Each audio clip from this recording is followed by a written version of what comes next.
വേദപുസ്തകം കൊണ്ടുവരുന്ന ഏറ്റവും വലിയ പരിവർത്തനം എന്ന് പറയുന്നത് വേദപുസ്തകത്തിലെ പ്രമാണങ്ങൾ, വേദപുസ്തകത്തിലെ ചിന്തകൾ, പഠിപ്പിക്കലുകൾ, ആശയങ്ങൾ സ്വീകരിക്കുന്ന വിശ്വസിക്കുന്ന വ്യക്തികൾക്ക് രൂപാന്തരം ഉണ്ടാകുന്നു, അവർ രക്ഷ പ്രാപിക്കുന്നു എന്നുള്ളതാണ് വേദപുസ്തകം കൊണ്ടുവരുന്ന ഏറ്റവും വലിയ മാറ്റം.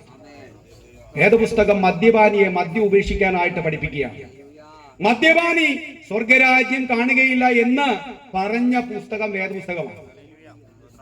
അധാർമിക പ്രവർത്തനങ്ങളിൽ ഏർപ്പെടുന്നവർ, കുലപാതകന്മാർ, വ്യഭിചാരികൾ, അഹങ്കാരികൾ, ദുർനടപ്പുകാർ, വിഗ്രഹാരാധികൾ, ഇവരൊക്കെ സ്വർഗരാജ്യത്തിൽ പ്രവേശിക്കുകയില്ല, ദൈവം ഇരിക്കുന്നിടത്തേക്ക് വരുവാനായിട്ട് അവർക്ക് കഴിയുകയില്ല എന്ന് പഠിപ്പിച്ച ഉന്നതമായ പുസ്തകമാണ്. അവർക്ക് കടന്നു വരാം, അവർക്ക് ഈ ദൈവത്തിൽ വിശ്വസിച്ച് കഴികൾ പ്രാപിച്ച് അവർക്ക് പാപമോചനം ലഭിച്ചവരായിട്ട് ഏത് വ്യക്തിക്കും ദൈവത്തിന്റെ അടുക്കിലേക്ക് വരാം എന്ന് പഠിപ്പിച്ച പുസ്തകം വേദപുസ്തകമാണ്. വേദപുസ്തകം മനുഷ്യന് സമാധാനം നൽകുക മാത്രമേ ചെയ്തിട്ടുള്ളൂ.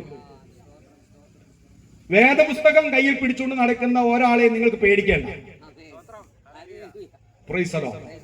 ഒരു ആമേനും പ്രൈസലോട് നിങ്ങൾക്ക് പറയാമോ?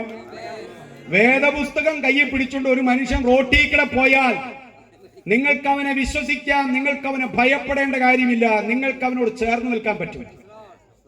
പക്ഷേ അതായിരിക്കണമെന്നില്ല സ്ഥിതി മറ്റു പല പുസ്തകങ്ങളും പിടിച്ചുകൊണ്ട് നടന്നാൽ.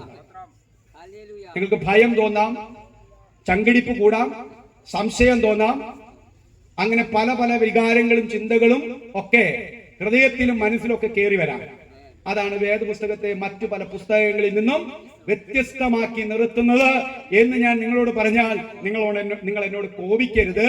ആ കോപം നിങ്ങൾക്കുണ്ടായാൽ അത് മാറ്റിയിട്ട് ഞാൻ പറഞ്ഞത് വസ്തുതയാണോ എന്നൊന്ന് നിങ്ങൾ ചിന്തിച്ചിട്ട് അങ്ങനെ എന്തെങ്കിലും പോരായ്മയുണ്ടെങ്കിൽ മാറ്റിയെടുക്കാനുള്ള പ്രവണതയാണ്, ചിന്തയാണ്, ശ്രമമാണ് നിങ്ങൾക്കുണ്ടാകേണ്ടത് എന്ന് ഞാൻ നിങ്ങൾക്ക് ബുദ്ധി ഉപദേശിക്കുകയാണ്.